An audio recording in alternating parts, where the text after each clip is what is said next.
is wise to the world of danger. One who is new to the stories of old. One who is privy to the mysteries that linger. What will they find on their quest into the cold?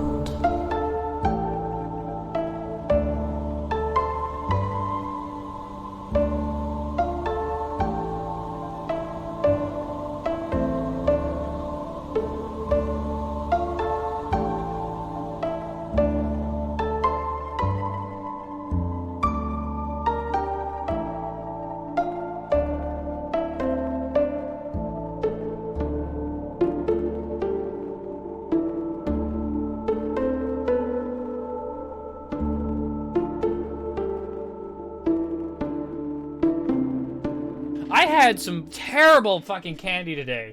I was there for it. I will typically get a candy that I see in the store. I'm like, oh, it says sour watermelon on it, and it's called Yummy Bear. And I was like, oh, that sounds good. It's like 3 grams of sugar, or whatever. I'm like, oh, it's kind of healthier. It's no artificial sweeteners, is whatever. I'm like, oh, neat. Okay, cool. So they're sour watermelon flavor. I bring them back to my house, and I'm chatting with Grim on the phone. That's me. I just open them up. I'm like, I got some candy, and I just open it up. I put my hand in. I'm like, oh, it's got powder and stuff, but it's not the malic acid sort of normal stuff that you get on a sour Skittle or whatever. It's powder. So I put that in my mouth, and then I never rejected a candy so hard, so fast in my life, because it wasn't the sour sweet kind of thing. It wasn't it had malic acid and then sweet sugar to counteract it. It had natural sweeteners, which are not as potent as sugar. So it was just sour, and my mouth started to salivate, and I was like, oh, I've never taken something so fast. I picked up the bag I got it from, and I spat it back into the bag. And I was like, oh! Because you're I know I'm not going to eat the rest of these. I'm not eating another one of these. Oh my god. And then I as I was on the phone with Grim, I'm just talking about how awful these things are. They were so bad. It's like a dog that tries broccoli for the first time and hates it. It's just meh. I've never in my life rejected candy so hard, and I got up and I threw it in the garbage. That's disappointing because all candy is good candy, except because the bad ones are just the fucking worst. If it's bad, it's disgusting. I would have eaten licorice over this. I've never spat out licorice. I don't like it. Yeah, it's but I'll eat it. Licorice isn't good, but Yeah. it's not as offensive. This was offensive. It just went in there and just had a sad rave in your mouth. A sad rave in your mouth. Yeah. Here's my candy hot take. My candy hot take is that jelly beans are better with the disgusting ones still in there. I think black licorice jelly beans serve a purpose. Well, it humbles you. I would like to say jelly beans are gross. I don't like them. Jelly bellies are better. Oh, yeah. Like jelly bellies are what jelly beans are supposed to be. Yeah. I don't really like candy. You don't really like candy? I don't really like candy. I don't really eat gummies that much. I'm gonna have to break up with you. I didn't realize it would be like this. That's fine. But if you put cookies in front of me, I will eat chocolate until I puke. I've done it before. Yeah. A couple times. Did it earlier today. I almost did it today, and I'm still eating Pocky for some fucking reason. Everything I love as an adult, I cannot stand. Yeah. Because I ate too much of it, as a kid. I can't do a lot of candy because I hammer-fisted so much into my mouth as a child. Yeah. Who's this mysterious voice? I've never heard this on the podcast before. Who is this mysterious voice? Who the fuck was that? I sneak in. Grim. What? It's your turn to do the introduction. Is it? Oh, God, I didn't think of Yeah. that. Hi, everybody. It's your girl Grim and your boy Cukunkana. Throwing it back. Oh, boy. Yes. I had some people telling me about how much they loved Surfer Dude's Cukunkana, so I want to do a little throwback. That's a reminder. What happened this week? We released our podcast and threw it out onto the wilds of the internet for everybody to enjoy, and that's super cool. We're 13 sessions in, so it's going to be a couple months before anybody hears this. They're gonna be like, yeah, you're old news. Gonna be great, though. Mm-hmm. And I wanted to do a big thanks to my community when they hear this in several months for being so supportive, and also to my family for also being so supportive of our silly little Dungeons and Dragons project. Even though I know a lot of them don't know what Dungeons and Dragons is, it warms my heart when they tell me they listen to the podcast. Hell yeah. Gosh knows what the heck we're doing here. I personally hope that by the time Sloop is hearing this, the bean mystery has already driven him insane. I hope so. I hope that my intentional way of of driving Sloop insane by talking about beans to him all the time has worked. Yes. God, I hope he starts losing sleep over it. Nightmare, please talk to Sloop about beans, but work it in naturally. Yeah. I will. Thank you. I was blissfully unaware how ahead y'all were, and so I was like, well, shouting this out on my podcast last night. You should anyway. And I was, but I was like, and a certain someone might show up, a familiar voice. Oh, good, but then they're gonna have to listen. Anyway, Surfer Dude Cukunkana signing out. What's the show called? Who is everybody? And then signing back in. 1 second. It's called Tales of Bone and Ice. Radical. Great save. And what is it? Well, I have to. If they're here, they know that it's a Dungeons and Dragons podcast featuring me and my good friends and guest starring Nightmare, who you can find on Twitch.com and at You Dead Nightmare on Twitter. So it's twitch.tv. Whatever. You know what? I'm going to come over to your house and I'm going to punch you in the face. I thought it was .edu. All right, everybody, get a quick introduction in yourselves. Let's start with our guest star, I think, right? Sure, yeah. Calling me a star is a giant disappointment, but hi. Our celebrity guest. Celebrity. Yes. I'm Nightmare, resident Bingus. I'm Marilyn. I'm just renting Bingus in the Bingus neighborhood.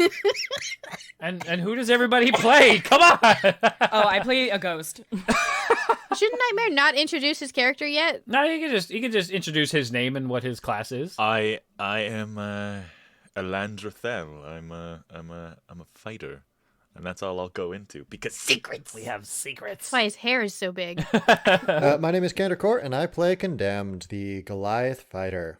Cukunkana, and I'm choosing violence today. All right, everybody, roll a d20 and tell me who gets the lowest one. I got a 13.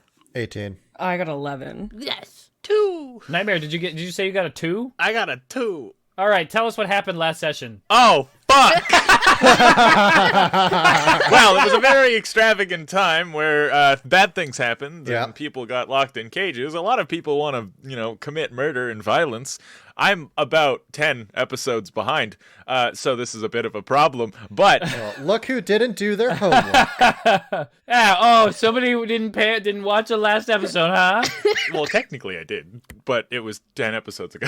The Mickey Mouse Corporation bought everything, and he walked in here and said, "Oh, everything's frozen. Oh, boy!" And that was the end, and the world caught fire. And bad things happened. Yep. And Surfer Dude Cukunkana is there to ride the wave. Oh, yeah. And, surfer dudes are just super pissed, and they've started, an army, and they're like, "Joe, bro, I just want to surf a wave, dude." Excellent. All right, Marilyn, you want to give a crack at it? Yeah. What had happened was we were scouting out a big pile of dead bodies in the town with all of the dead bodies in it. And then Condemned found a hand with some beans in it. And then Cukunkana lost her fucking shit, obviously, because beans. Obviously, Samna. And then she grabbed it, and then it turned into a bean man. Sloop the bean ghost. Sloop the bean race. The Sumna spirit. Yeah, Sloop the Bean Boy was like, oh, he's a man of many names, but many beans. He was like, oh, you gotta go find 12 people that have certain thoughts and feelings and shit or whatever. I don't fucking know. Like good and bad, or I don't know, whatever. And then he turned into a misty mist and then went into bodies, and then the bodies came alive, and then they attacked us. And also the sky stopped being foggy and we could see the sky for the first time, which is coincidentally the last thing I saw, Meris, before I got absolutely curb stomped into this icy grave. And they got sleep put on them. That is almost correct. Yeah. There's a lot of things about that were almost right. Fuck yeah. I'm amazing. The crack ghost wraith named Sloop appeared. He had the beans. They learned that there are 12 different paths to godhood. Not just finding 12 random people. You are now tasked with finding 12 people to become gods of the world. The mist, he did not turn into mist. He disappeared, and then the mist also disappeared. Oh, right. Oh, and the mist went into the bodies. Mist went into the bodies. He was fine. He was just gone. You guys had a fight. It was rough. Meris went down. Nobody healed her, including herself. Herself. I want to note, I killed 4 enemies in a row. Yes, you and did. it was badass. It was. It was really cool. Should have healed Meris, but it was really cool. I was gonna heal myself, and I was like, no. I want to do dumb stuff. Violence was chosen. Yeah. And then this happened.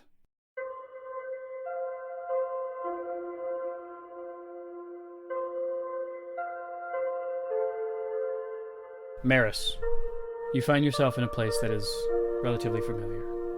Everything around you is wooden. Standing before you is a door. It has your grandfather's paladin oath symbol etched into it. You remember what you had to do last time. You had to step in there and talk to your grandfather. He expressed how remorseful he was for the path that he set you on. And he told you that he would always be with you, every step of the way. You have a choice to make. You can walk through this door, find out what's on the other side, or you can stay in this hallway forever. Stand and wait. You remember what just happened. You remember your friends out in the wastes. You remember Flint. You remember Groamdu. You remember Fang. You think of Jewel and Jade. You have strength within you. Do you have the strength to open this door? Or are you simply going to stay here, standing in this hallway, looking at this door, always wondering what's on the other side? The hallway, it's empty. Aside from you, yes. Mm-hmm. It's empty and I'm alone.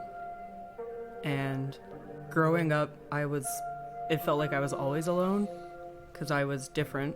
I was the only Dragonborn that I knew, and I got treated differently for it. And that loneliness, the only thing that was ever able to change that for me was having my granddad on my side. Him dying and then having all of that loneliness come back. That's what that feels like. But that loneliness again was able to get diminished by meeting these new people. And I know that I don't want to feel that loneliness again. So I'm going to open that fucking door. As you open this door, you step into it. It's the same room that you opened before. It's the same door, and standing before you is that same version of your granddad. Hey, kid. You have some explaining to do, because... I have some explaining to do? You're not supposed to be here yet. Well, you weren't supposed to be here, you know? No, I am supposed to be here. I'm the only thing holding you back from disappearing forever. I am the shield to your blade. I taught you how to protect yourself. I know. And I know I fucked that up this time. Yeah, you did. I need you, though. That's why I'm here. We have a very difficult choice to make. This is your one chance, and you have to make this decision. We can go together right now to beyond. We can take our path right now, the ascendancy, and we can find what's beyond, and we can restore what we know.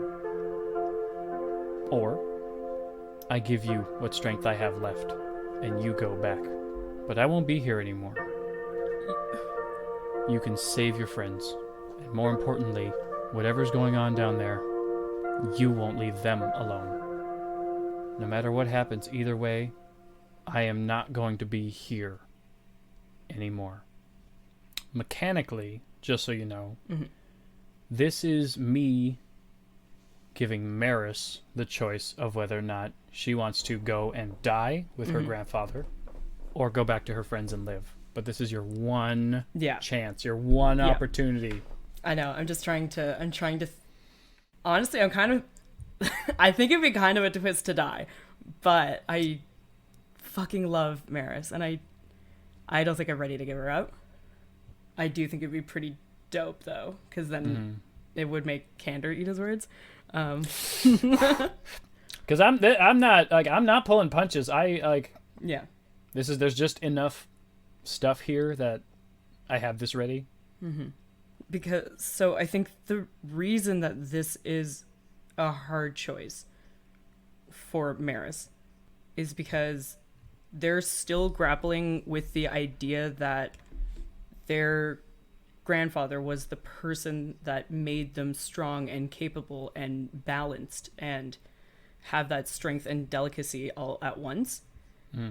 So I'm trying to think of if Meris thinks that they're strong enough to be able to do this without him and like fully do this without him. Man, Okay. Gramps, You only call me that when you're about to say something really hard. the path that you were on and that you put me on, the path that I have to be on, I'm gonna make it my own path.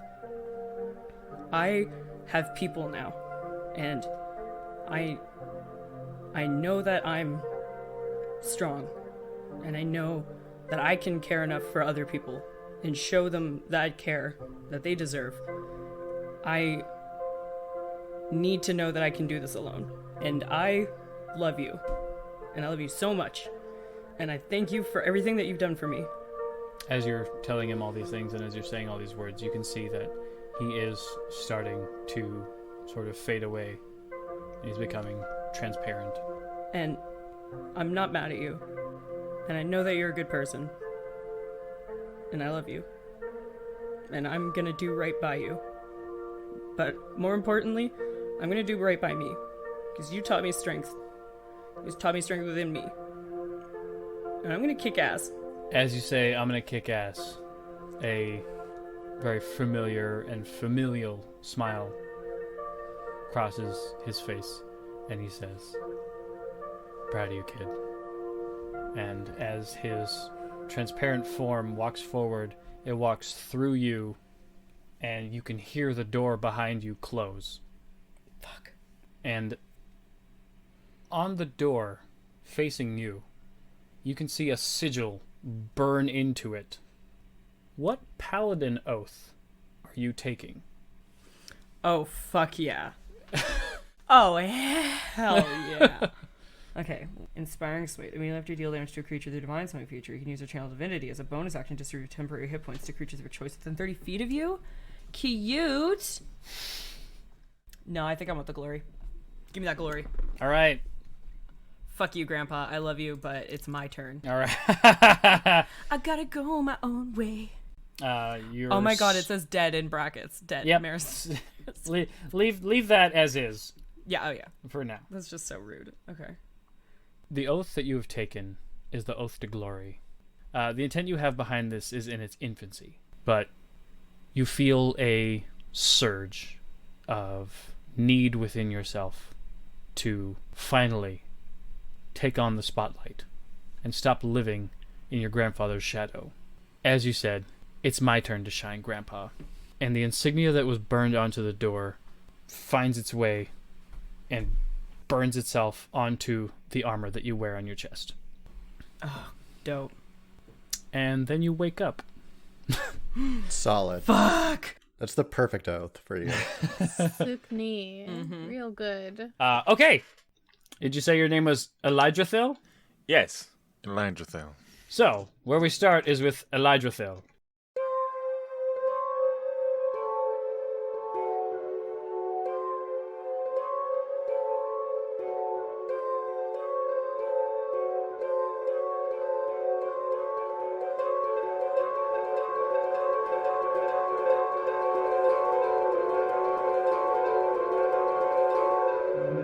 You are, and you have been for a few hours now, sitting in a cage made of bones, as most things are in this part of the world.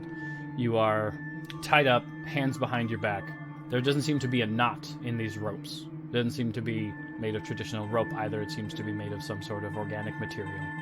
But there's no knot, leading you to believe that there's some sort of magic quality to them. Is there anyone else in the cage with me? No, you are by yourself in the cage, but looking left and right, you can see that there are two people there next to you. To the left, there's a Goliath. He's sitting up as well, and he looks rather tired. He turns right and he looks at you and he says, "Oh, you have found me awake again." Are you doing all right, Stone Skin? Stop! You can't come in here with those voices. Making us look bad. Have they at least been giving you food and water? I am not comfortable, but you know how it is around here. To your right, you hear another voice that says, "Yeah, of course they're not giving us food and water. We are the food and water." Oh, Well, you still feed a hen or a cow. what's a cow? Livestock still needs to taste good. Malnourished bones are pourable soup stock. That's not why they're eating us. The person who's talking right now, as you look over to the right, they have wolf-like features on their face, and they look tired, and they are missing fingers from their right hand, and they have their left eye missing. I kind of glance them up and down, seeing their wounds and injuries. They're not recent, or are they fairly... Semi-recent. Okay. Have they taken all my things off me? Have they, taken all... am I, naked? You seem to have all your stuff. Okay. Your armor, your weapons, everything, but you can't free your hands. I have a wrap over my eyes, like a bandage. Mm-hmm. I look towards the fingerless individual. They do that to you, giving you a little bit of a taste test, or was that from before? Well, there's some sort of ritual that they do that lets them learn about our history and our past and our memories. I don't know everything about it. I just know that I know a few people who've experienced it, and it's not fair, and it's frustrating that I'm back here like this. As you two are having this conversation, a cart arrives, and you see 3 bodies are taken out of the cart and tossed into cages that they recently built. He just watches, quietly, observing, just taking in all the information, and softly under his voice, "Do you see anything I don't see, Glass?" Well, there seem to be some more bodies, as usual. Right. We'll get out of here soon. Just stay hidden for now.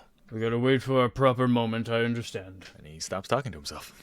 Glass looks down at you, standing outside of your cage. Incorporeal as he is, almost ashamed of you for getting caught and stuck in this situation, but he doesn't do much else.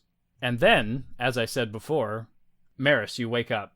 That's me. You're one of those 3 bodies. It you. Oh, fuck. Oh, it's us! That's us! Oh, cool. Oh, one of 3. Me the gang. Meris, you can take a long rest. Thank you. I wasn't sure how to undead myself, so I was just playing with it. Cool. The other 2 of you can take a short rest. Okay. Oh, that's good. I sustained some damage. Haha. You guys should have died like me, then you would have been at full health. Idiots. No, they both would have died. They would have just died. Oh, right. Especially me. I'm gonna use all my hit dice, I think. Yep, that's fair. Okay, I'm back at max. Oh, wow. I didn't read my character shit. Why are you surprised about that? As you awaken, like I said before to Eledrithil, your arms are bound behind your back with a material that doesn't seem to have a knot, but it is of organic material, so it's probably magically bound. Your friends are in 2 different places right next to you. You look left and right, and you can see that they're unconscious. But we're all in the same cage? No, you're in 3 different cages. Oh, fuck.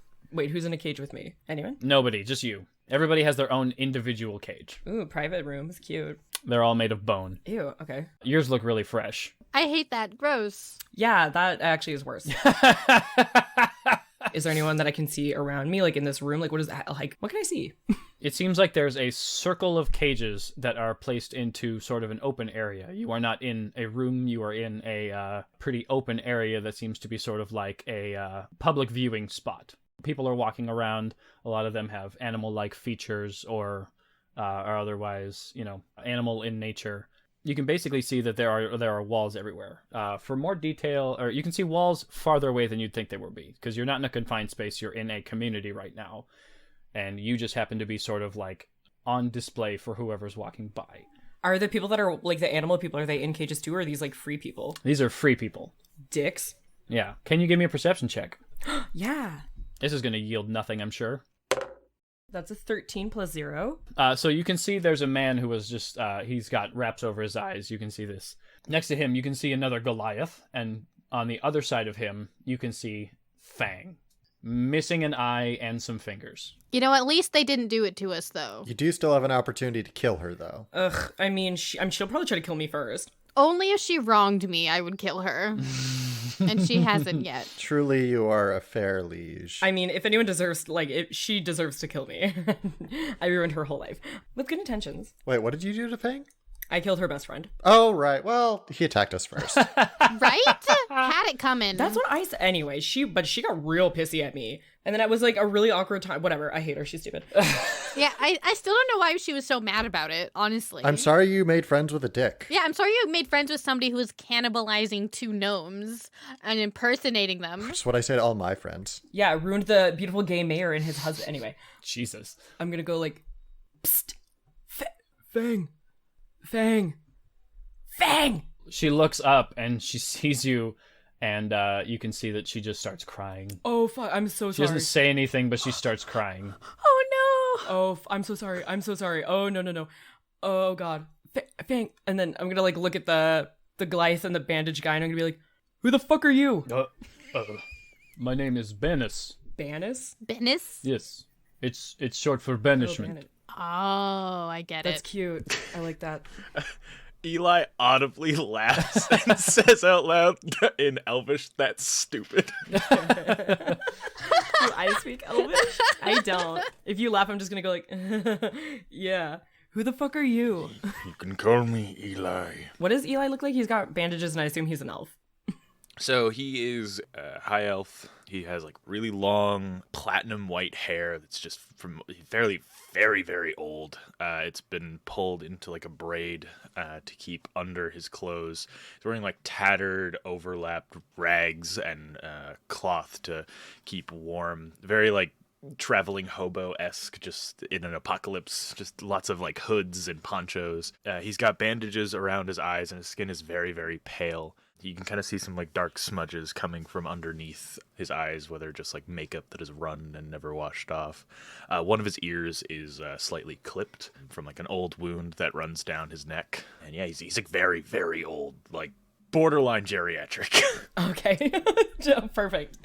An old ass fighter. I love it. Okay. Old ass elf. Oh yeah, that's true. yeah. So he's like infinity years old. Does Banis also have a tattoo? Yes. He's got a long mark that goes, seems like it goes from the back of his head down to across his chest from left shoulder to right hip that has been altered in the middle.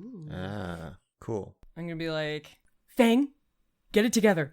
Fang, snap out of it. We gotta get the fuck out of here. You elf, can you just give her a little calming down time? I'm not a fan of this one, Eli. They seem good-hearted enough. That's the problem I have with them. I am going to mutter to Glass. Can you calm this one's mind the way you've calmed mine in the past? I'll do what I can. And he is corporeal and invisible to everyone else form, walks over and sits down next to Fang and puts his hand on her shoulder. And she seems to sort of instinctually just sort of calm down a little bit. And then the other two of you wake up. Oh, good. I was gonna ask if I had to give them health. Was I dreaming while I was sleeping? No, strangely, you were not. I don't like that. That's icky. Condemned wakes up and reflexively goes to try and cover his groin, but he finds his hands bound behind his back. Ah! What is this? What are... He looks around at the surroundings, takes it all in. Why are we still alive? Cukunkana wakes up and she kind of looks over and then she mind links to her friends and she's like, we should not talk out loud right now. What the fuck? Yeah. Meris, I'm glad to see you recovered. Yeah, thank you. I super died. I think I met God. I think my granddad's God, but it's fine. Oh, another one. Yeah. No, he's not. It was just ghost granddad. He's fine. He's like dead though now. But yeah, I'm back. I'm good.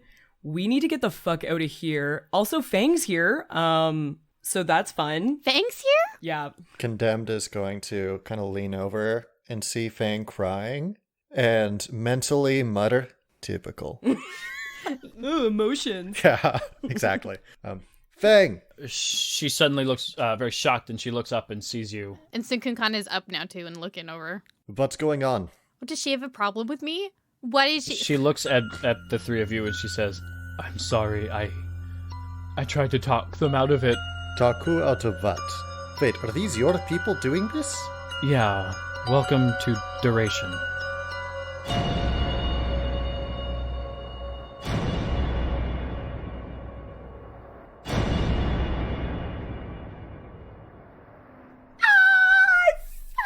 That's a twist. Interesting. So why are you in cage? They wouldn't listen to me.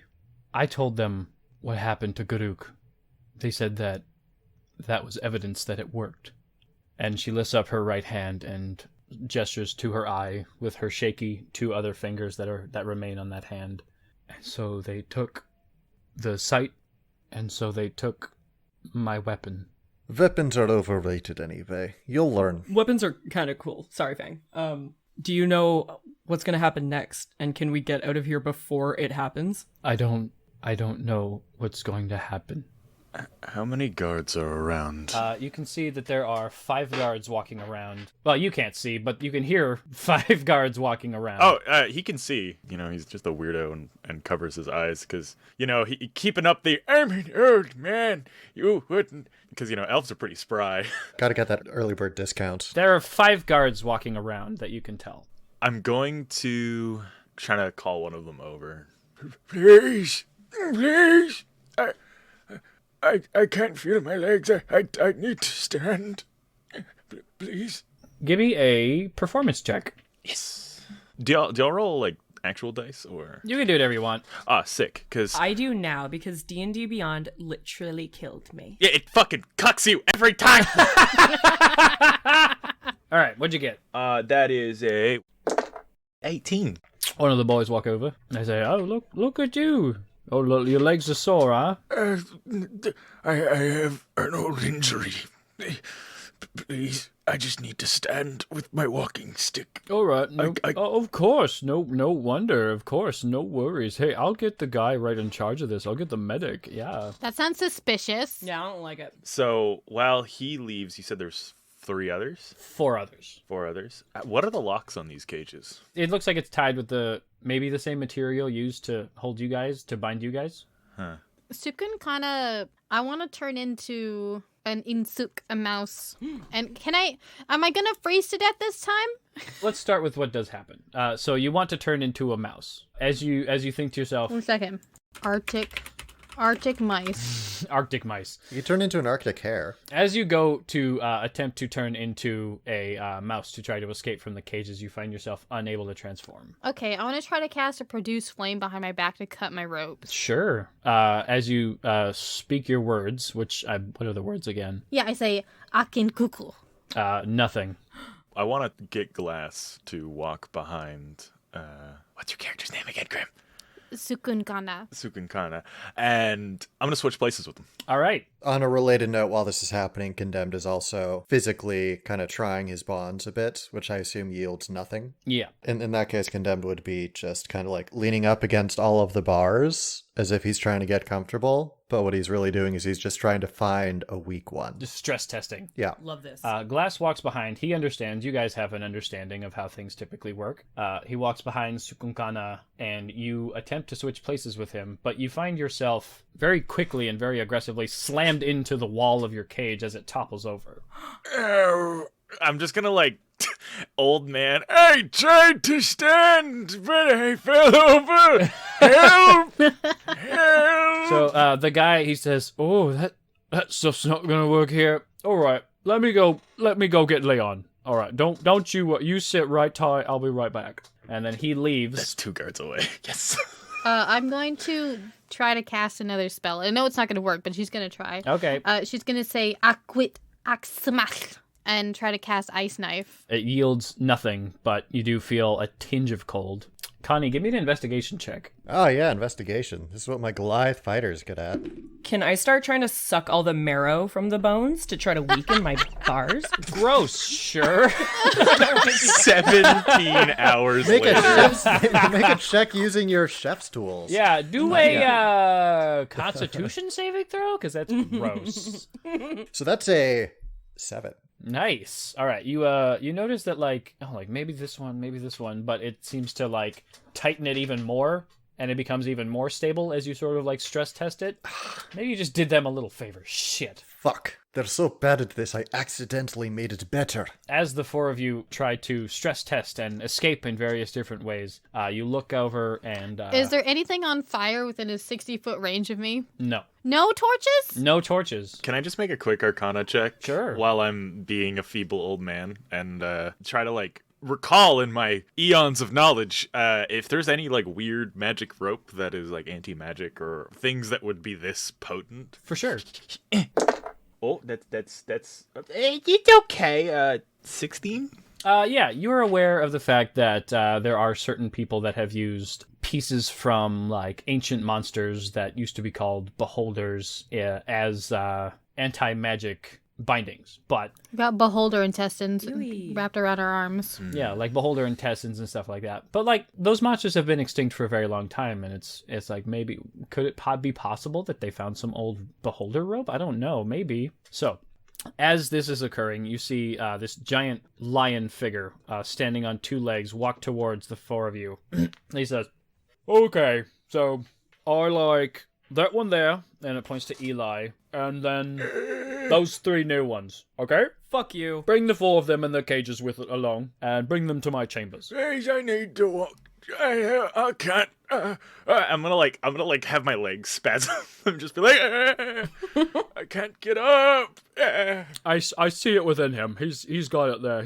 If he's truly as weak as he says, this will be a great test to see. And if he is, he's quite old, so he can prove useful in different ways. So bring the four of them. Fuck me? What? He's gonna fuck me. These four have the spark, so we're gonna take them. Bring them to my chambers. I want to try to, like, my hands are behind my back, right? Yep. I want to say that Cukunkana is very thin. Mm-hmm. Okay. I want to try to move my hands, like, below my butt and around my legs so that my hands are in front of me at least. Sure. Give it a shot. Acrobatics check. I got a 19. Okay. So as you go to start doing this, you get them like underneath you, and you get them under your knees, and then one of the guards comes over and he knocks your cage over to the side. So you've now flipped onto your back, and they say, "Don't you move." Or what? I'm going to say hinakuk right at him out loud. That means you dick. I got that through context, thanks. Yeah. And then they move all four of you onto carts. Connie, with you, it is a huge pain in the ass. Make it harder for them. Wait, I have question. So? Or what? Like what? You're going to kill us? You're going to eat us? Oh, I mean, we might do that anyway. No, precisely. So, like, why should we listen to you? Yeah, in fact, she starts trying to escape again. She starts... Yeah, fine, go ahead. Yeah, I'm doing bicycle kicks on my back. So a foot comes through the cage, Cukunkana, and stomps you in the face. Great. You take 5 damage. Cukunkana starts to cry. And they put you on carts, and they start to wheel you away to Leon's chambers. Okay, so quick clarification. When you say a lion-like figure, do you mean like a leonine? Or A leonin named Leon, yes. Okay. So the four of you are finally within equal distance of each other, all very brought together.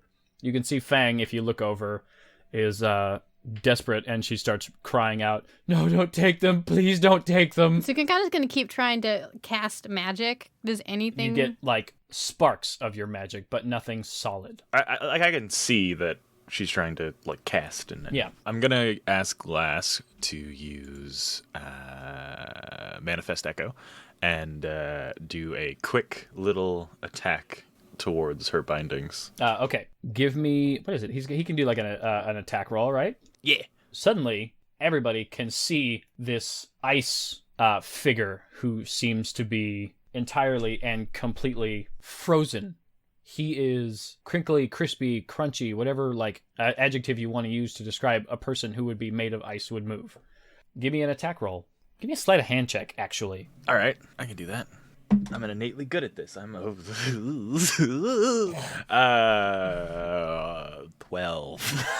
Don't worry, guys. I'm fucking amazing. I'm really good at it. I have a +4. Yeah. Okay, so as Glass manifests and strikes out to try to free her from her bindings, another guard is shocked by this and stabs with his spear and gets a 18.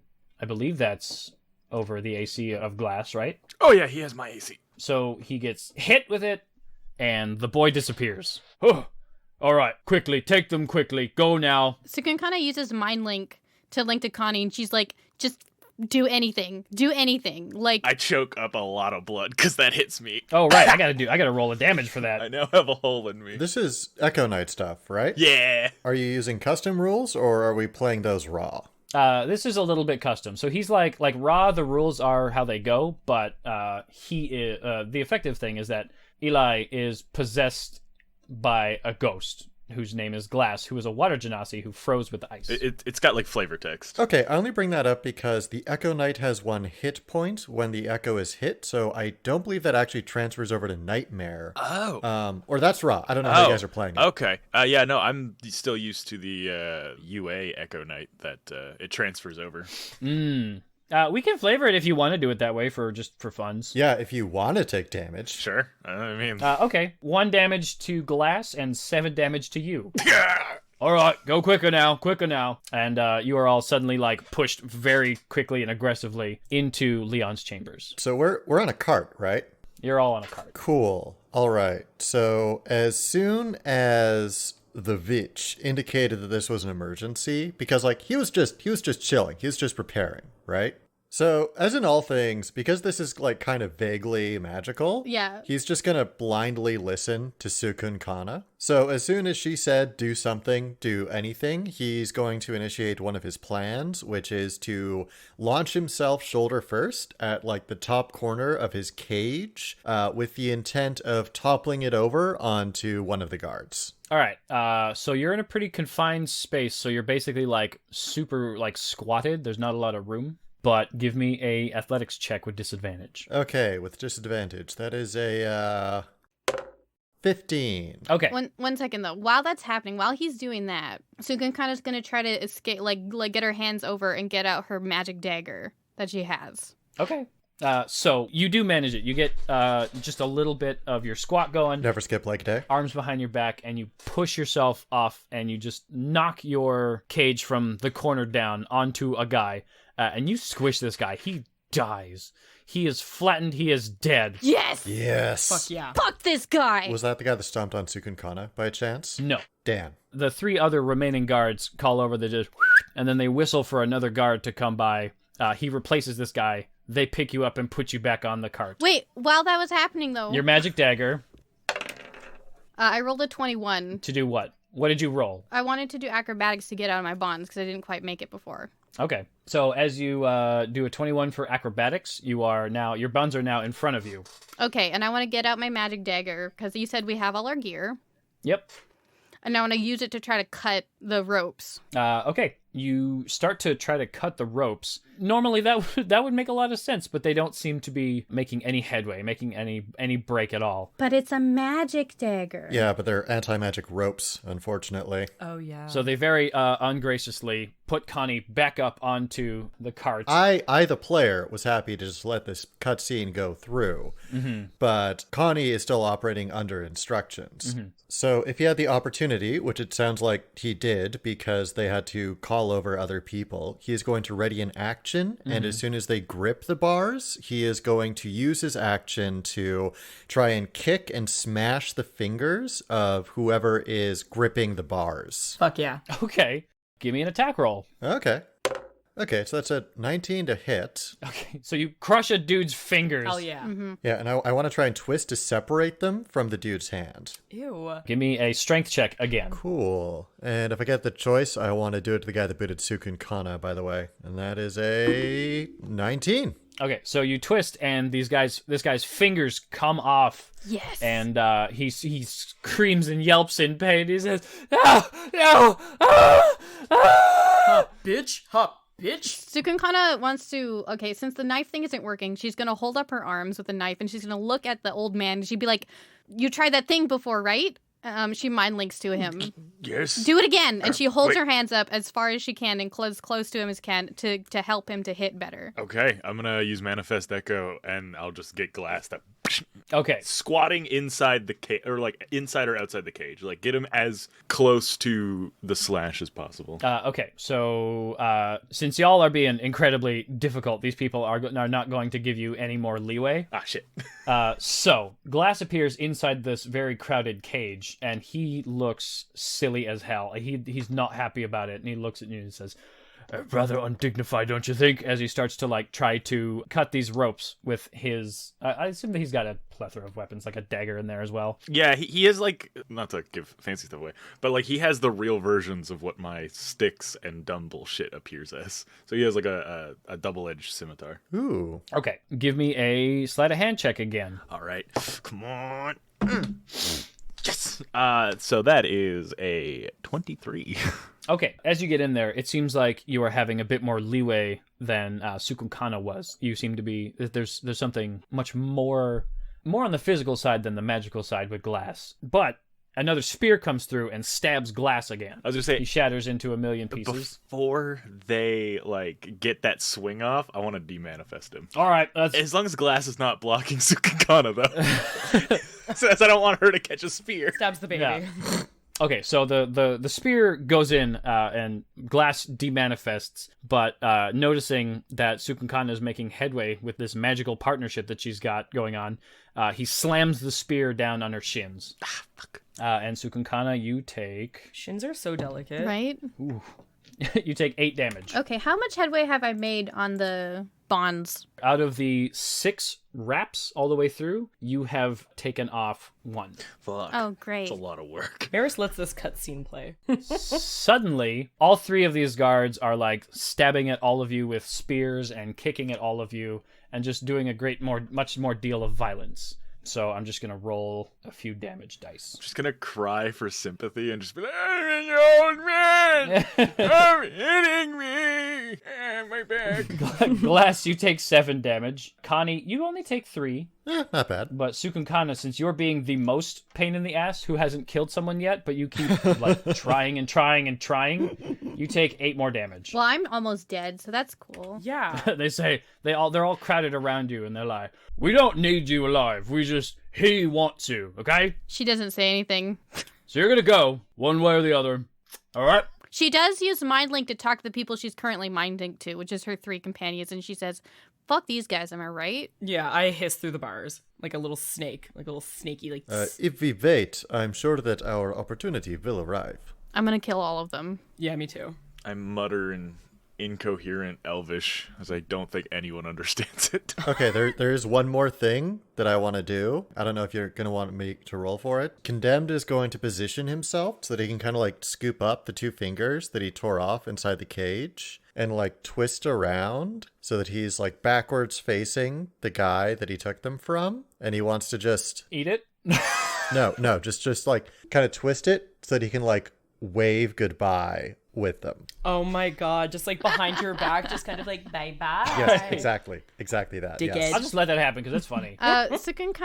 She is gonna eat one of her healing potions because she has all her stuff, so she's gonna take a healing potion. That's fair. Meris hasn't stopped sucking on the bars. They're trying to get as much marrow as they possibly can. Just like this entire time. Like that person who won't accept the chicken wing is gone. I'm trying to bulk up. You're suddenly flooded with memories. I just imagine as all of this is happening, Meris is just like, oh, this is my chance. Just a dog with a bunch of bones. I'm healed for 9 points. So eventually, you're all placed back where you were, and there are spears pointed at every single one of you, and you are wheeled into Leon's chambers.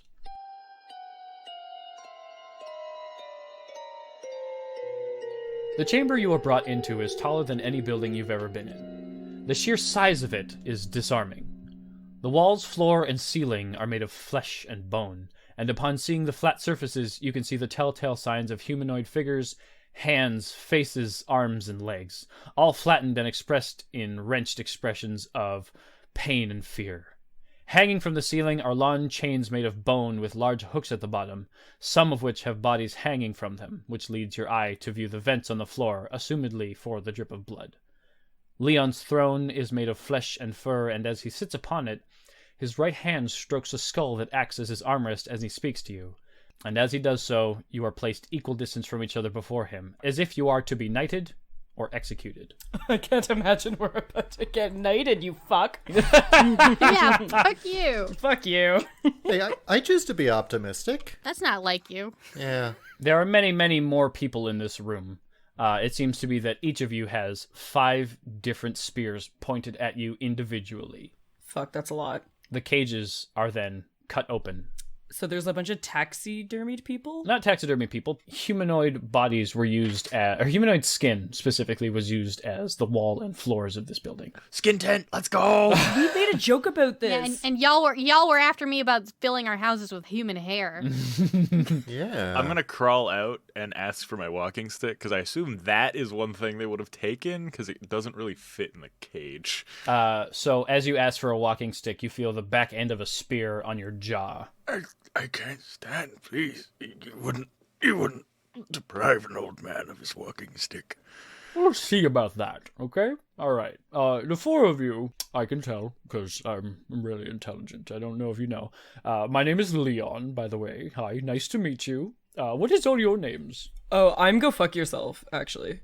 Okay, all right. Go fuck yourself. And anybody else? Anybody willing to do some introductions? Someone eat my ass. My name is hard to pronounce in your tongue. It is Alash Dolar Oladin Irdosh You could... Drokan. And I go on for a while. And he repeats it back to you flawlessly. I start laughing because I made him say, "You smell like an orc and piss." Yeah, my name is Hu Akuk. Hu Akuk. Wonderful, yes. Wonderful. That means I'm a dick. All right.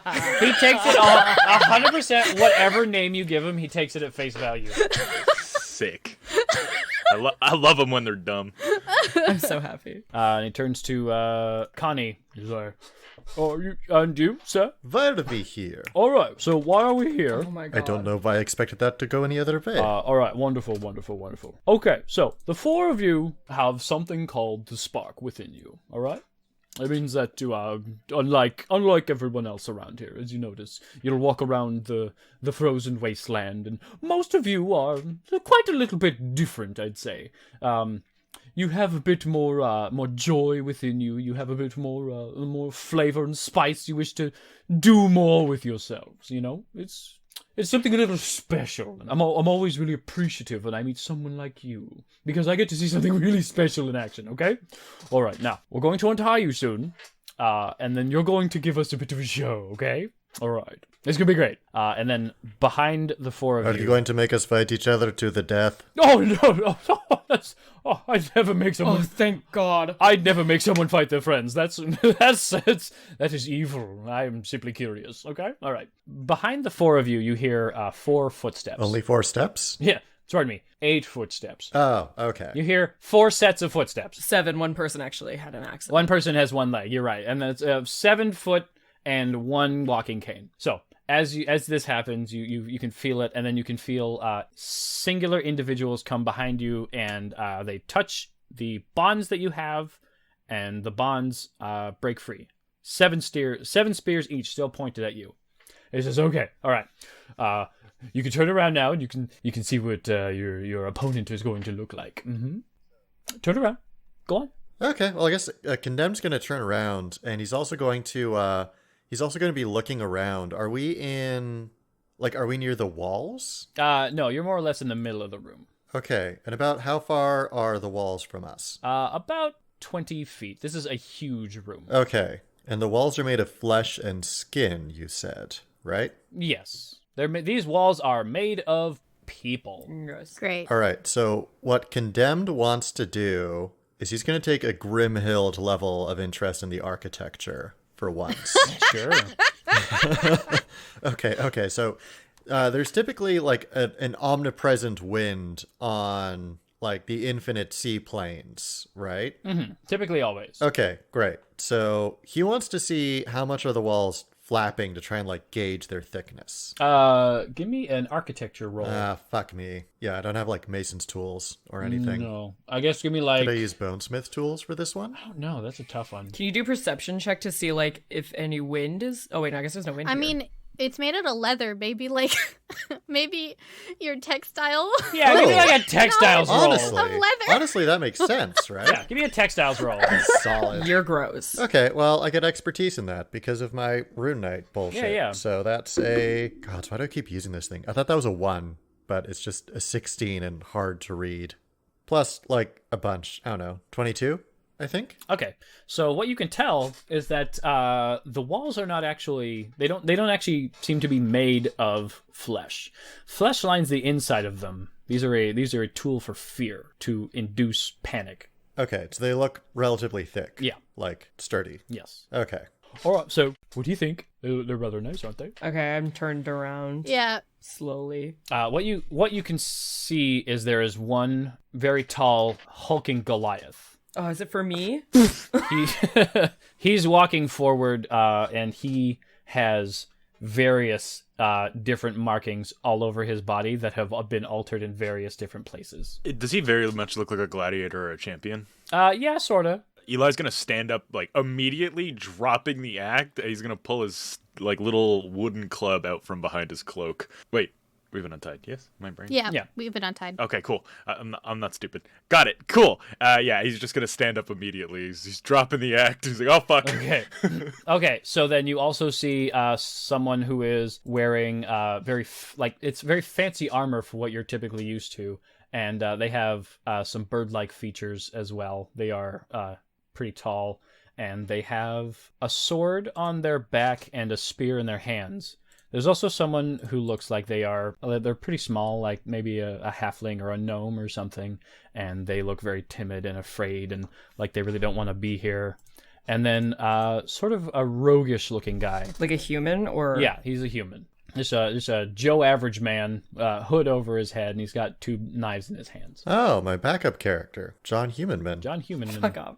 But wait, the Goliath has like altered body parts, like different people's body parts, or just like his body's just, he had some shit? Like how Connie has the marking on his face altered. Roger that. This guy has a lot of altered lines in his Goliath tattoos. Okay, right. Well, I mean, because you mean like the natural markings, right? The Goliath markings, yes. Okay. Yeah, okay. Okay. So Condemned has like a tattoo that's over his natural body lines.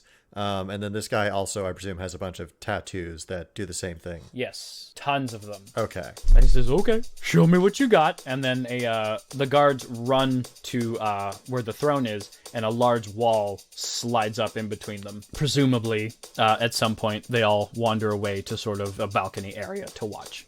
All right, so Condemned is going to say, in Giant, "Wow, whatever you did, they really wanted to fuck over your destiny, huh?" Well, you think that I didn't want to do that myself? I was bored with Goliath culture. Let us do great battle! Roll initiative, everybody. Fuck yeah, I rolled a 19. Nice! Oh, I love real dice. +0. Nice. Alright, what does everybody got for initiative? I got 18.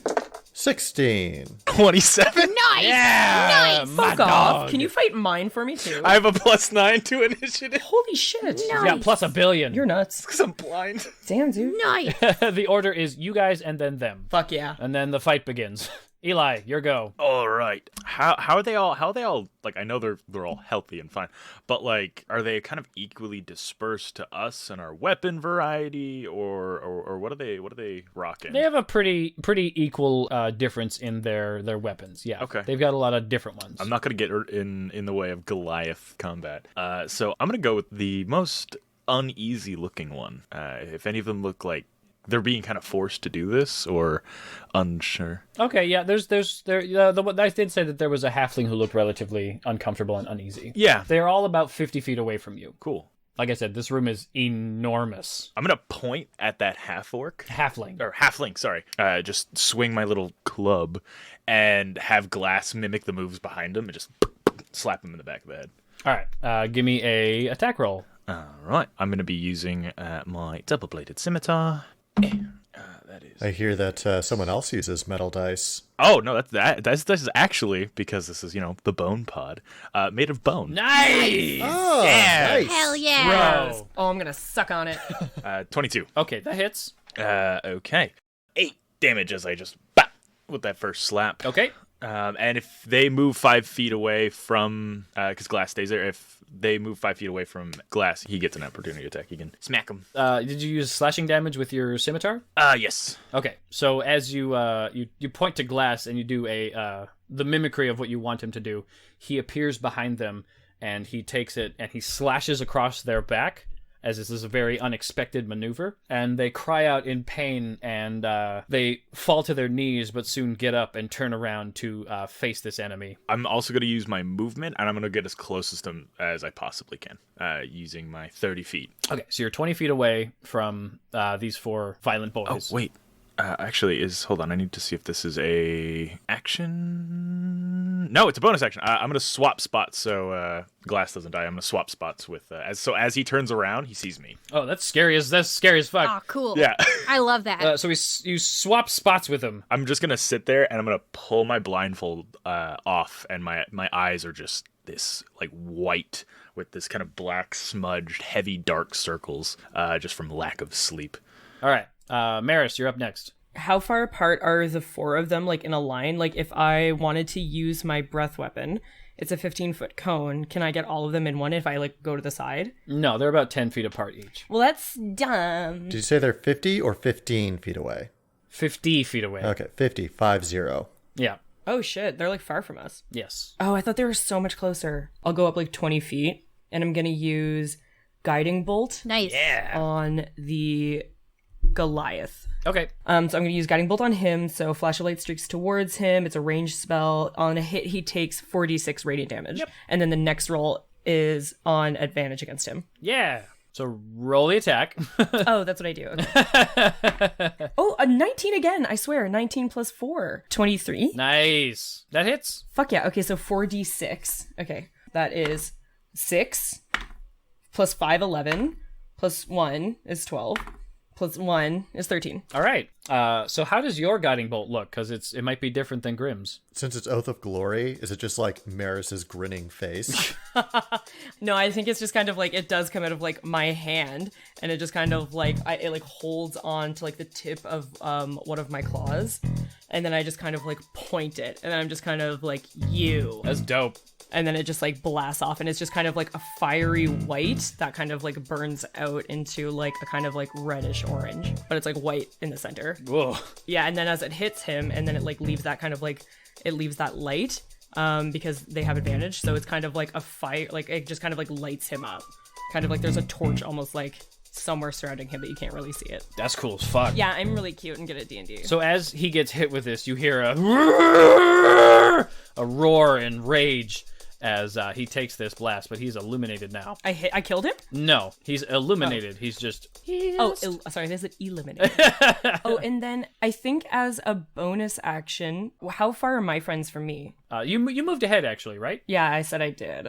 So they're not so close anymore. You can move back. Yeah, you move forward 20 feet, you can move back 10 feet. Yeah, can I move back so that they're within 30 feet of me? Yes. Okay, I want to do that, and so I can give them temporary hit points. Okay. The total number of temporary hit points equals 2d8 plus 4. The 8 is that one. Yep, 2 pyramids. Ass to ass. Holy shit. I came back from the grave with a vengeance. You're on fire. Literally, yeah. Plus your charisma modifier? Yeah, so it's 16 plus 4, I think. Yeah, so 20 points. 20 temporary hit points. Nice. Yeah, no, divided among them. Oh, okay. Sorry, so I guess 10 each, because I want to be fair. But fuck this old man. Oh, wait, he's not in 20 feet anyway. I don't know him. I'll just be like, sorry, old man. Yeah, you gave a really long name, but I'm just going to go with Meat Shield. Cukunkana. That's me. Okay. Are there any torches in this room? Yeah, there's some torches in this room. You said that the walls are made of skin and fur. What I'm saying is that fur's pretty flammable. Sure. Sure is. I want to set the room on fire. Okay. Using control flames, I can increase the size of a flame by 5 feet in any direction. I'm going to do that to just set fire to the walls it's a cantrip and an action. So they're aware of the fact that fur is pretty flammable. Yeah. So they don't put the fur close to the fire. Then I'll put it on the floor. You'll put the fire on the floor? Yeah. Okay. Is it within 5 feet of a torch? No. But I want to set the room on fire. Consider that. Wait, if I hit someone with a produce flame, can I double it up as landing on the floor and setting the floor on fire? No. I want to set everything on fire. Is the floor ice or? Yeah, what is the floor? The floor is also skin. Ew, and there's a rug, but it's just like more skin. There's no rug on the floor. That's perfect. Isn't human skin more flammable than fur? I don't know. Let's look up how flammable human skin is for our podcast. I feel like it is. How flammable is human skin? Wow, and then the FBI immediately shows up. I've already looked this up. Human skin is incredibly flammable and can be used as a fuel source. Yeah. Hell yeah! See? Okay, the walls are made out of skin. Yeah, right. They are very flammable. Yeah. I feel like if there's torches, they wouldn't be more than 5 feet from the floor, right? The torches are higher than 5 feet. Why? They're very dramatic. Leo does seem like a very dramatic person. Yeah. I'll buy that. I'm like looking up, like, how flammable is human skin? No, skins are not flammable. They can last up to 1600 Fahrenheit of heat, which is a high flash point to ignite. Skin saves the vital organs of the body from burning, for which it has to be non-flammable. But if it's cured to use as, like, a material, it has the same consistency as putting, like, leather. And it has, like, a thick layer of oil to avoid it from drying out. It's gross. That's a good point. Wow, I'm calling the FBI on all of you immediately.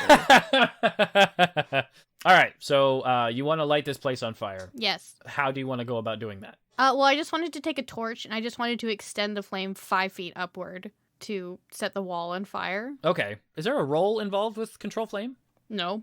None? No. Wild. Okay, so the fire extends up to the wall, and it begins to catch fire, and Leon looks over at what's going on. He says, "Oh, I've never seen that before. That's quite interesting. Well done. Good job. Let's see who survives this great fire." And for my bonus action, I want to use my wild shape to activate my Tawu form, my bow form. Okay. So my body lights up in the shape of Tawu constellation and the joints of my arms. And I can, as I learned last time, I can also attack after activating it. You sure can. So turns out leather is very fire resistant, unfortunately. Oh, bummer. Well, we already established that the wall's on fire. I'm just doing the lawful neutral thing, okay? I'm sorry, is the wall not on fire? I'm gonna say that the wall is on fire. Great. Because it's magic. We'll just say it's magic. Yeah. It's a magical fire. Yeah, we do what we want. And also, Leon's crazy, and I want to just lean into that. How dare we use Google in our fantasy world Yeah. to justify anything? All right, so you fire your Tawu. Yeah, I want to fire Tawu. Who else is there? There's a Goliath. There's Just a man and some sort of bird man. some sort of bird man. I feel bad about attacking the halfling though, because they seem like they don't want to be there. Yeah, hit the Goliath. I hit that bitch. You get advantage. And you get advantage. Oh, I do get advantage. Okay, I'll hit the Goliath. I get advantage. Okay. I got. Oh, that's not good. That is better. I got a 15. Yeah, that hits. All right, how much damage? Why did I use D&D Beyond? 10 damage. You hit this guy for 10 solid, juicy, spicy damage. Yeah, and I also want to move behind my friends. Okay, so also, by the way, you guys are all seeing Glass as he yells out to Eli, "They seem competent, but they seem like they might be damaged." Are you talking about our allies or our opponents? That's an excellent point, Naukon. So they're 50 feet away, right? Yes. What a pain in the ass. I think even my javelin is disadvantage at that range. Can I delay my turn? I'm gonna go say no, you can't delay your turn, Lame. but you can ready an action. I sure can. Yeah, like you typically, like, rules as written, you can, like, hold an action, which allows you not to move, which is technically delaying your turn. Kind of. Because you can still do a bonus action and then move around and then delay an action. Yeah, but there's nothing for me to do. I'm a punchy man. Okay, well, Condemned is going to move forward 30 feet, and he's going to pull out his javelin. So the guy should now be 20 feet away, so he should be in range. Actually, I think the javelin might have a range of 60 feet. I should have looked that up. Anyway, so he's going to throw the javelin, and... I think it's 60 at disadvantage. Okay, well, it doesn't matter. He got a 10. Okay, so your javelin goes wide, and he looks at you and he says, "You're making us look bad." Okay, you're the one willingly fighting in a ring run by a bunch of cannibals, okay? You don't get to give me shit about making Goliaths look bad, okay? Oh, Mr. Intellectual over here, okay. Oh, it's so intellectual not to fight for a bunch of insane cannibals and giant lion? Or, oh no, not lion. Condemned knows this. It's, Poos. Exactly. It's to fight for this giant poos. I forgot about this. So, Nightmare, Bus Bus means cat in Tanaka. Big boost boost. Yeah, because Condemned has no concept of animals outside of what Cukunkana tells him. As a man who is, like, aware enough to know what a lion is, he's fucking baffled. So I guess that's your turn? Yeah, I think the trash talk did more damage than the roll, so I'm just gonna leave it there. Yeah. So as the two of you are talking a bunch of smack, the hooded figure seems to sneak up on you, and it takes out a short sword and tries to stab it into your thigh. All right. Oh, that's a 19 plus math. That's a hit.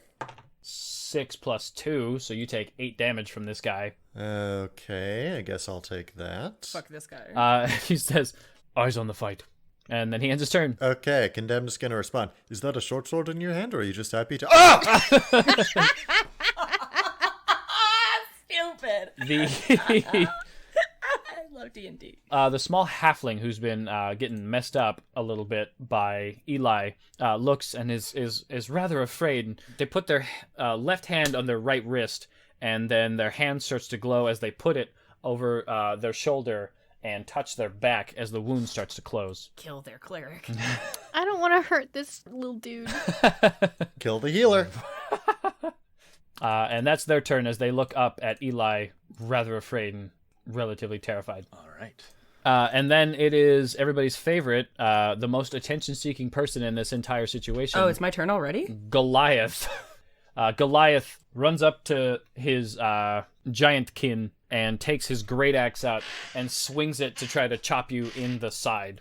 Yeah, that tracks. And he yells, "Battle or glory, we die today." He rolls a 12. Okay. Condemned blocks it with his shield and says, "You forget the curse of the banished." He stares you down and he yells. He doesn't have a retort. He just yells. Just yells. They didn't take away our destinies. They took away our good dice rolls when they tattooed us. This is basically you guys just like doing like a little like slappy fight. Yeah. This is going to be the battle of the Whiff Kings in the center here. Yeah. You got, like, people teleporting, people burning people, like, all these spells being cast, and they're like, hey, you suck! No, you suck! Hey, fuck you! You're ugly. Your ancestors smell like poo! And then the Aarakocra Knight, he seems to take a specific hatred towards this man who can teleport as he runs his way over there, longsword clasped in both hands as he swings at you twice. Uh-oh. Okay, so he got a dirty 20, so he hits you at least once. Fuck. And then the other one goes wide as you see it coming. He slashes across your shoulder, dealing... Ooh, that's a good one. 11 damage. You sort of like back away a little bit as the other one swings and just misses your head. Can I make a retort? I don't know if that's Sure. allowed. Yeah, he's just cool. attacking. He doesn't say anything. He's focused. I'm just gonna like kind of dodge that second attack and just kind of hold the wound from the first. Just like, I'm surprised they haven't eaten you yet. Eli, it's your go. Sick. Cool. I'm going to use glass to slap the halfling again. Okay, so Glass is going to move up to where you are, so now you are flanking this guy? Yeah. Okay, we're not doing flanking rules, that's what you're doing. That's fine. Joke's on you. I don't know what that means. He would get advantage if using this optional rule, Yeah. but he's not gonna. That is a 17 to hit. 17 to hit. No, that doesn't hit. Oh, the halfling, really? Okay. Yeah. All right. Well, that was my free attack. I'm just gonna myself smack him. Let's try to roll again. Let's roll, but that is better. That'll be a dirty 20. That is a hit. Yeah, get him. Ooh, 10 points of damage. All right, 10 points of damage. I am going to. How's the halfling looking? Really, really fucked up. They look really scared. Cool. And that bird looks pretty hardy and is going to be like a formidable foe. About half as hardy as the berserker. Cool. I'm just going to use an action surge, and I'm going to slap the halfling again. Yeah. Might as well. That is a natural fucking 20. Yes! Yes! I feel bad though. I wanted to talk to this halfling. 10, so 20 points of damage. All right. So as you do this, how dost ye in the life of this halfling. I'm going to spin my little stick around that has this like translucent double scimitar that there's like formed around it and this like kind of ghostly apparition. Spin it around. I'm going to run him through to like the pommel and just whisper into his ear, "I'm sorry, child." And I pull it out and then just look at the bird and have glass appear behind the bird. The halfling looks at you as they fall to the ground a bit behind them. They gasp as blood begins to fill their lungs, and they fall to the ground. You can see the blood run into the vent. Eli feels nothing. You know, you could have tried to keep that one alive. We can heal him later. Can we? I sure the fuck cannot. As you do this, Glass says, that one was too far, Eli. That one was too far. They didn't want to be here. They didn't ask to be here. Look at them. Look at them. They didn't do anything wrong. He is on the brink of death. You know death is not an absolute. Glass grabs onto your collar, and as this has happened once before, when the two of you had a specifically aggressive tirade and row and argument, you begin to meld into each other as he and you both start to fade away into this sort of portal between the two of you, and Eli disappears. I have to go have a talk with Dad. God damn it. All right, Meris. Well, now I'm gonna do. What if I just changed it? Well, I kind of did. She started out being very like deep, and then I was like, I'm just gonna do my voice because even that's too much. Don't worry, we all evolved a little bit. I love our dirt brigade. I think I listened back to the first episode, and I was like, I'm embarrassing. That's how I feel. Right? I was just like, I hate this. Okay, your turn. How far is the other Goliath? Like, not my boy. They are intertwined with each other, so they are, at this point, I think they're about 15 feet away from you. They're really close to either punching each other in the face or kissing. I know, I don't really want to break it up, but I am scared of that other Goliath too. So I'm going to run up behind the other Goliath, and I'm gonna take out my maul, and I want to hit him just right between the shoulder blades. Oh! Just to kind of like draw his arms back to kind of like make him free and open and ready for Connie to grab. Roll an attack. Oh my god, that's brutal. Thank you. I'm, like I said, so good at D&D. Okay, so that is a 15 plus 7. That hits. So it's going to be 2d6 plus 5, but I also want to use my Divine Smite. Yeah! So 2d6 and 2d8? Yeah, 2d6 plus 5, which is 6 plus 6. I'm not Jesus even kidding. Christ. I'm not kidding. Nice. Fuck. So that's 12 plus 5, 17. And then 2d8. That's an 8. I'm not kidding. And a 5. 17 plus 13. It's dead to me. Yeah. It had its chance. All right, so you take your maul, you bring it down quite precisely on his spine between his shoulder blades, and you can practically feel his shoulder blades crack on the inside of his body. As you feel that, you sort of twist your hands on the hilt of your maul, and divine energy flows through it and shatters along the inside of his spine. And he doesn't fall, but he stands, and he looks shocked as fuck, Connie. He's surprised as hell. I feel like that should give him advantage on his next attack. I'm going to move back a little bit away from him, though, and then I'm going to turn to whoever is the other bad guy that's, like, closest to me. Because I'm like, Connie's got this bitch. There's two people that are on Connie, but you are only in melee with one of them. Oh, yeah, so I'm going to just kind of square up then with, like, I'm going to kind of, like, ready myself, like, to get ready for a hit from the little stabby. Okay, so how far away do you move? Do you, like, move out of melee range? No, because then that'll be an opportunity attack. Yeah. Yeah, I know, I'm going to stay. Okay. I don't want it. Okay. I stay. Okay. I stay. That's your turn? Yep. Okay, Cukunkana. Maris considers moving beyond, but then sees the glowing red line around his reach and is like, nah. Yeah, she's like, no. That's a Baldur's Gate 3 shit.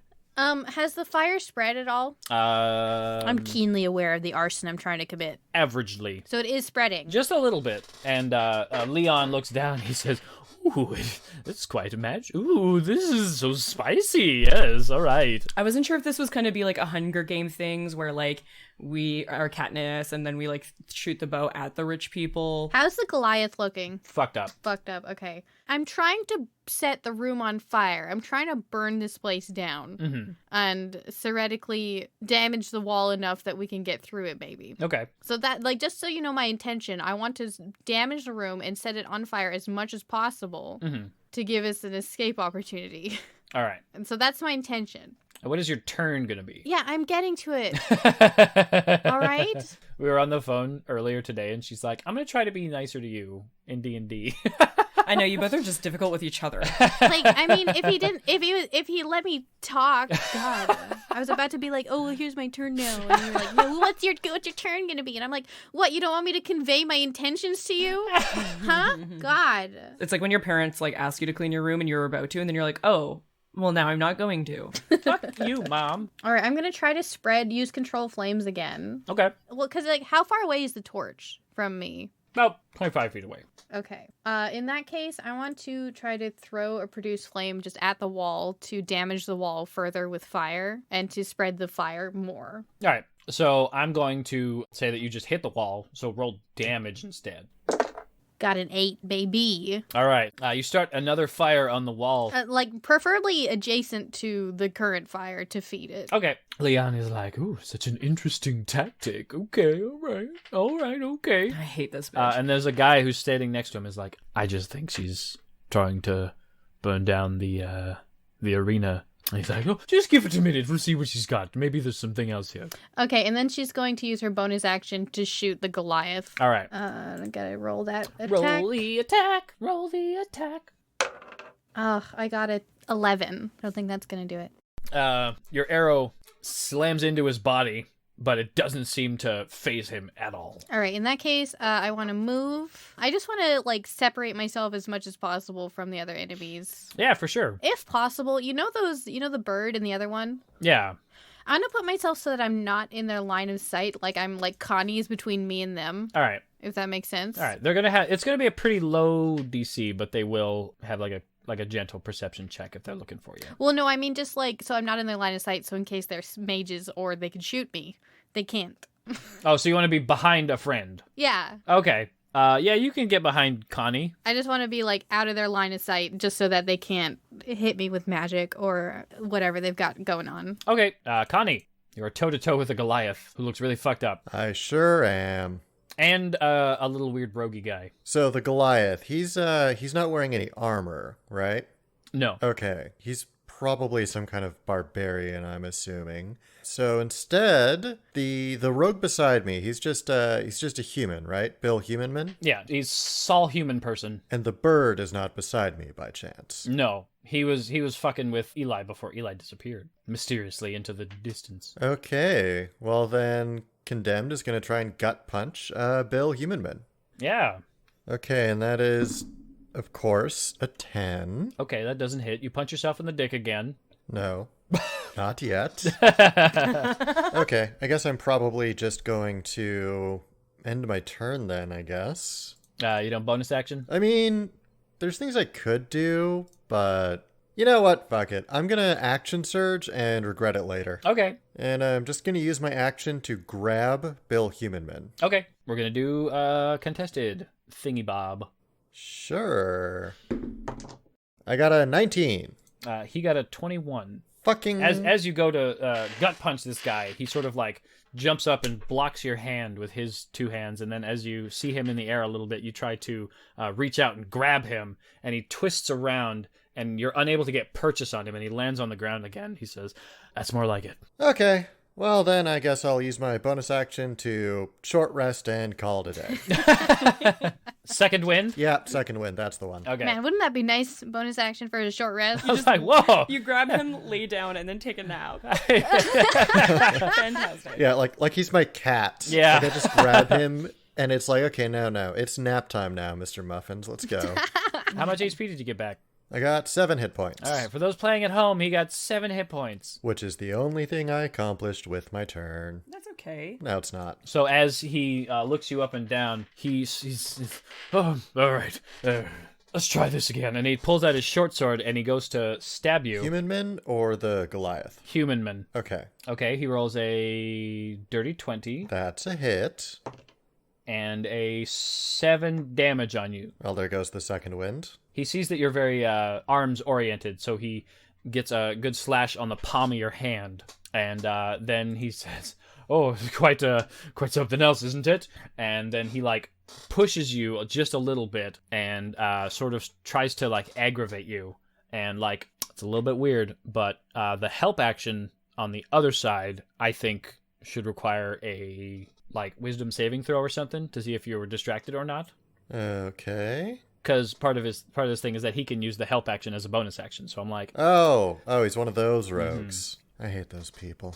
and I'm like, I'm gonna give you a wisdom save opportunity. Okay. Yeah. I got a 16. Okay, that's enough. You aren't distracted by him. You are annoyed, though. You are annoyed. Well, how could I possibly be annoyed at Bell Human Men when I have my dice to be annoyed at? That's true. Your dice are fucking you over. Mine are amazing.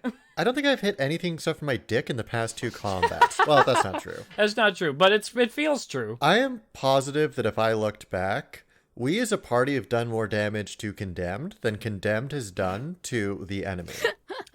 So the Goliath takes his great axe and he says, "Oh, you just not care about me anymore," and he swings his axe at you again. God, he's just desperate for attention. And he gets a 17, which is below your AC. Yes, it is. Is he a middle child? Right, okay, so I block his axe with my shield and I say, I think I've assessed the threat correctly.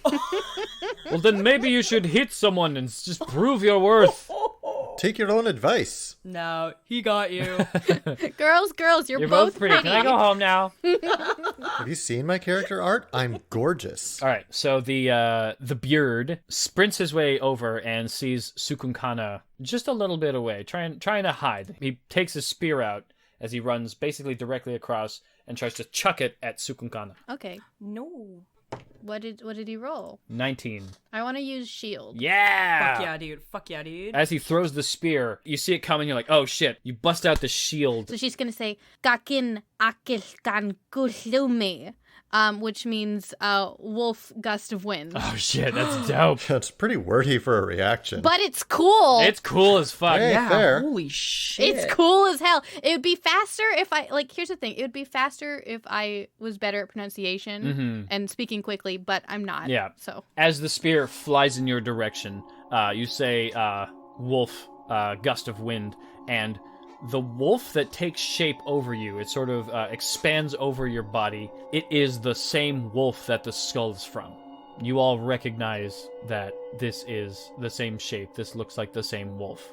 And the spear is basically grabbed by the mouth of this apparition and shatters. Damn straight it is. So what you're telling me is Condemned is a necromancer. Fuck yeah, I'm ready. Hell yeah. Let's do it. Hell This is yeah. what I was meant to That do. would be so dope. I want to say that Cukunkana is standing behind the wall, behind the kakin, and like the wind is swirling around her long white hair, and she just looks very villainous right now.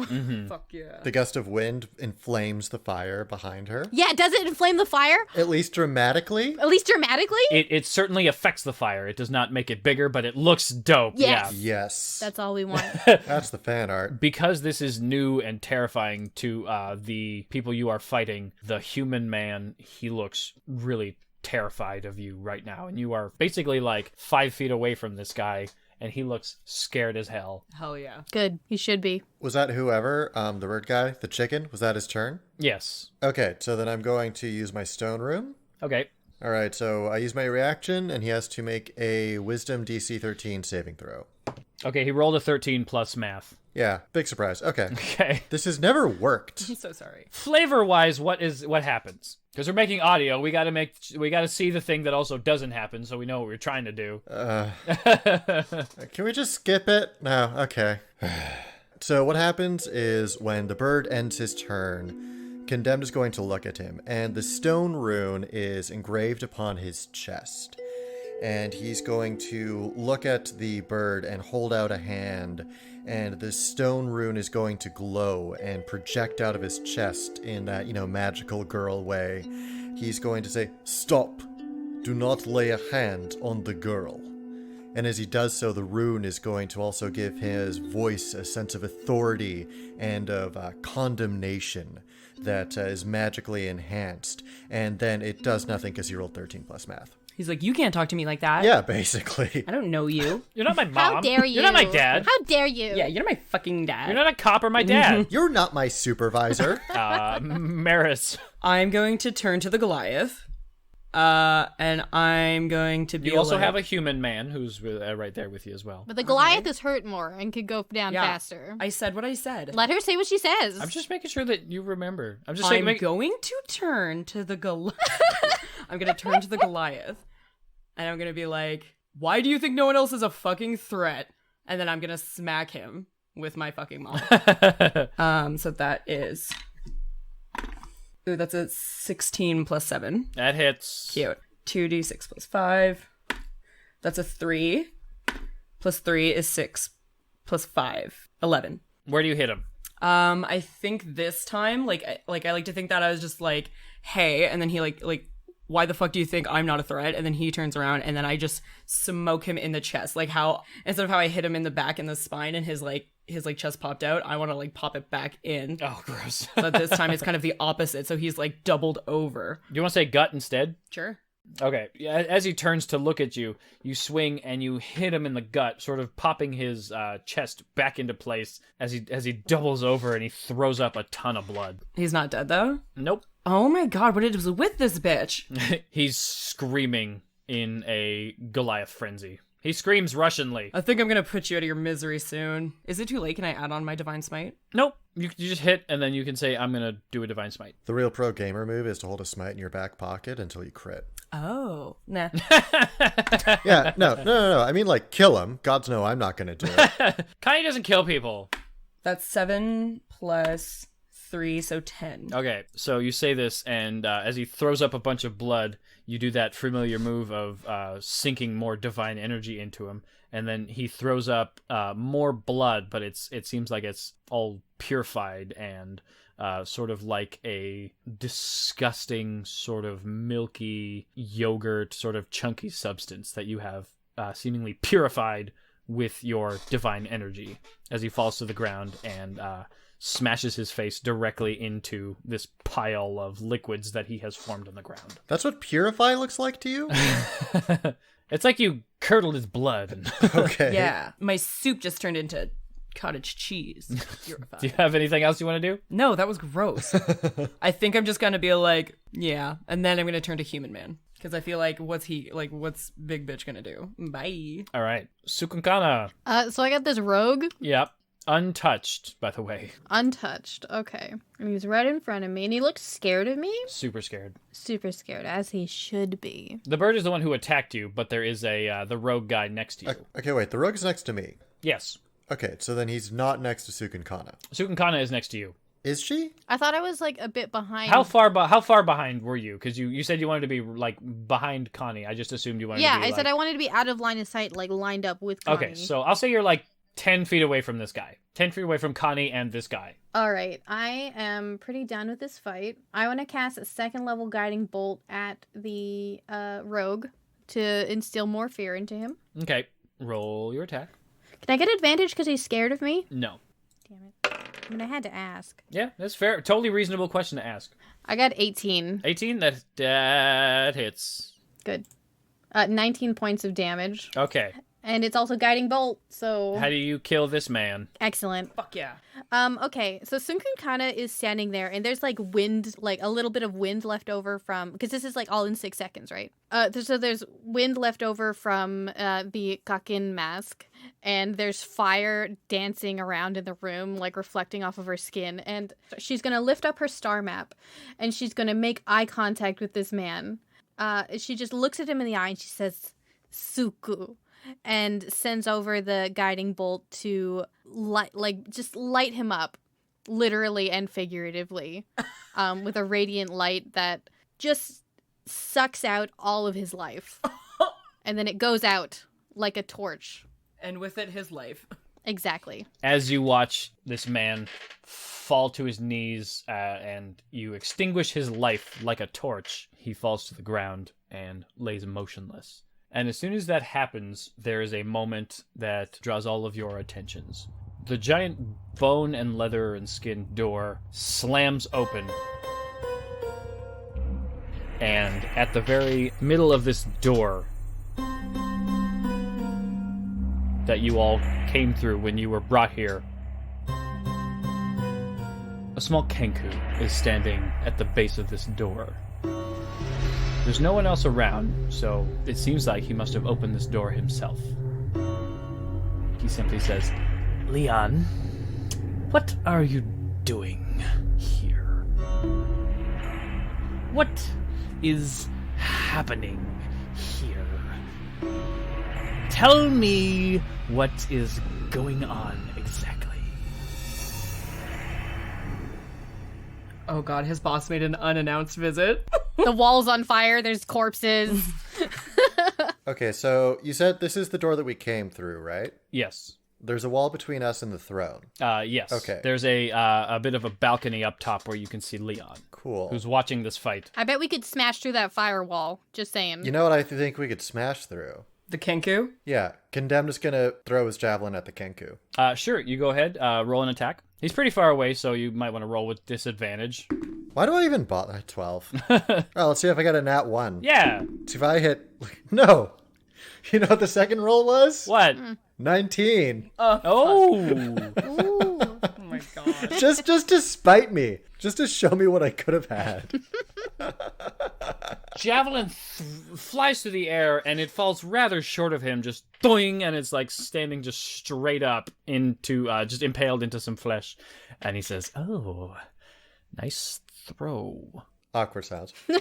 So you were saying? Leon. Leon, come down here right now. And Leon, if you look up at Leon, he has a severe look of panic and sweat on his face. Can I shoot my arrow at the wall to try to break it, where it's all wounded? Sure, yeah, go Great. ahead. Great. Roll an attack. I got a 10. Okay, that hits, Against wall. hits the wall. It sort of fizzles out and doesn't do a whole lot. Oh, come on. I didn't have to roll attack when I threw fire at it. Yeah, it's fire. And I guess this you're being a little bit more specific, like trying to hit the sweet spot. All right, fine. Whatever. So this Kenku slowly walks forward and he says, "Leon, down here, now. And Here, kitty. Here, Poos Poos.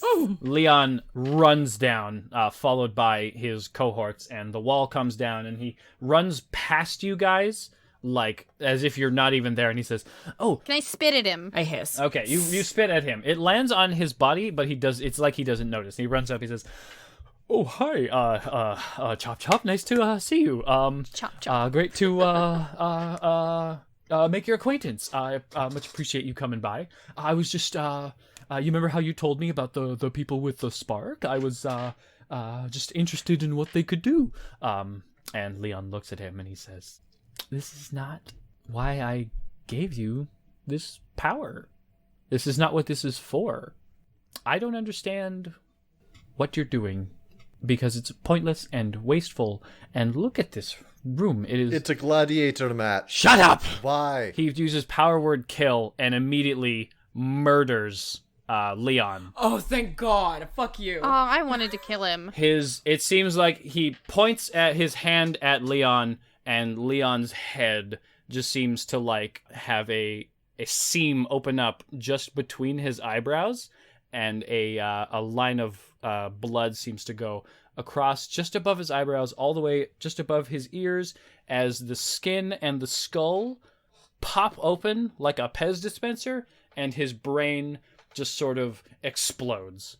I mean, that's kind of funny though. All right. What? You make a good argument. You guys are fucked. So, you three, there were 4 of you, I can tell. One of you left. You 3. Yes. Don't be short. I will be shorter. Don't do it. So you can kind of mind links, and she's like, "Fuck this guy, right? Talk shit in the telepathy zone, okay, guys?" Yeah, I go in the group chat and I link back.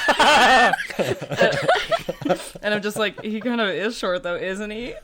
Yeah, I'm kind of like, yeah, y'all, I'm scared though. He seems really strong. Mm-hmm. We should maybe not fuck with him as much as we want. Yeah. And you hear in your minds, "I am strong." I exit the group chat. I exit the group chat. God.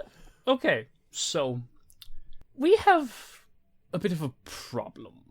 I don't want to stop you from what you're doing, but I can't really let you go.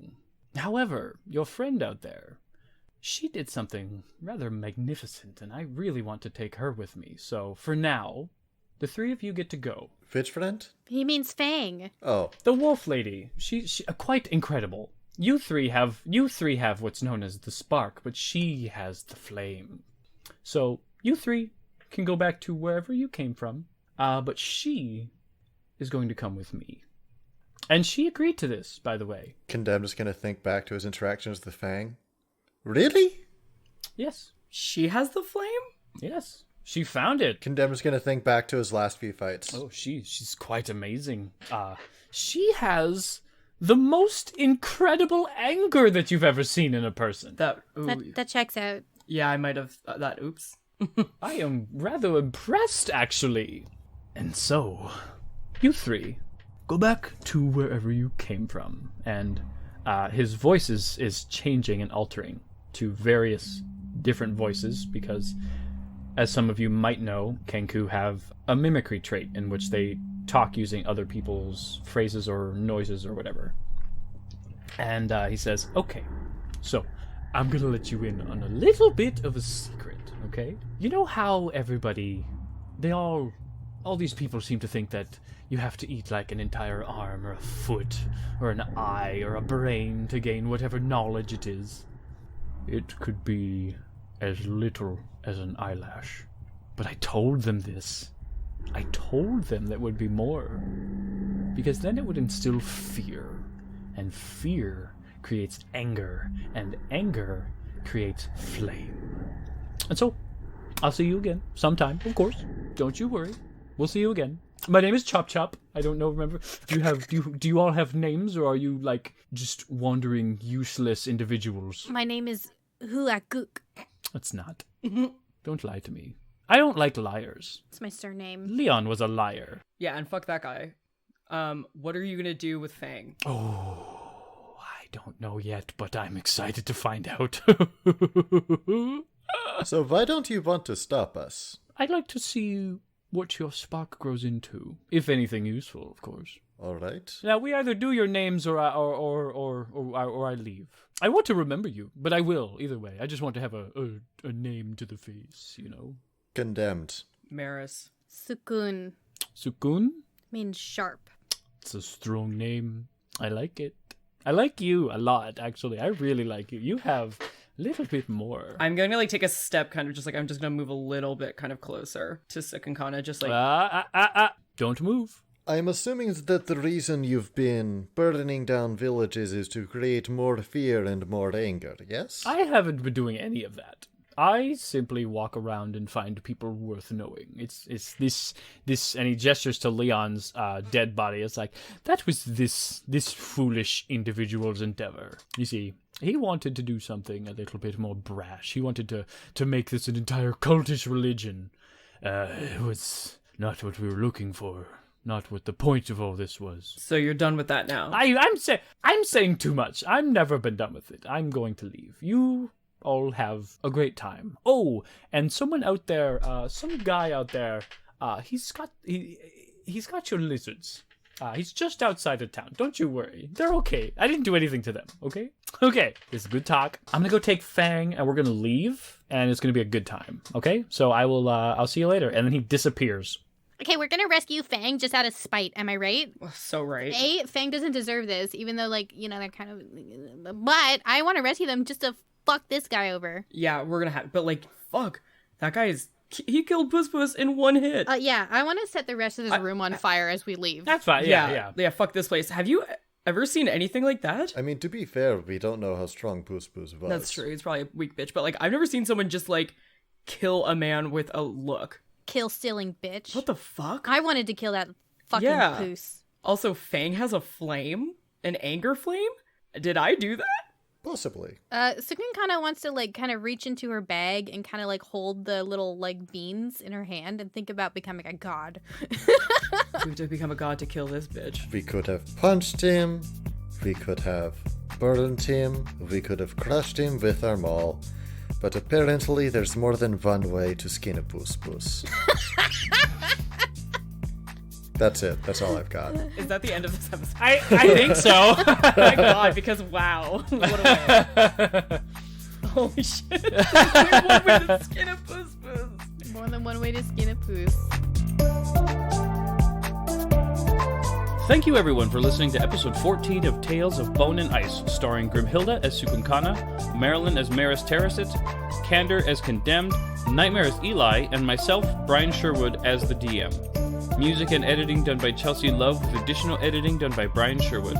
This was a very fun episode to film, and our boy Nightmare was an absolute blessing to have on, and if you're interested in some more of him, you can find him over on his Twitch channel, which will be linked in the description along with his Twitter.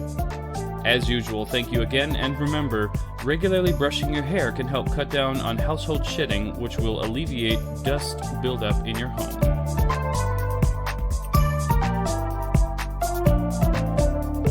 Also, great voices, but I'm sure you already know that. No, I constantly have imposter syndrome, so thank you. Yeah, no, really, really good. Didn't make me feel inadequate at all. So.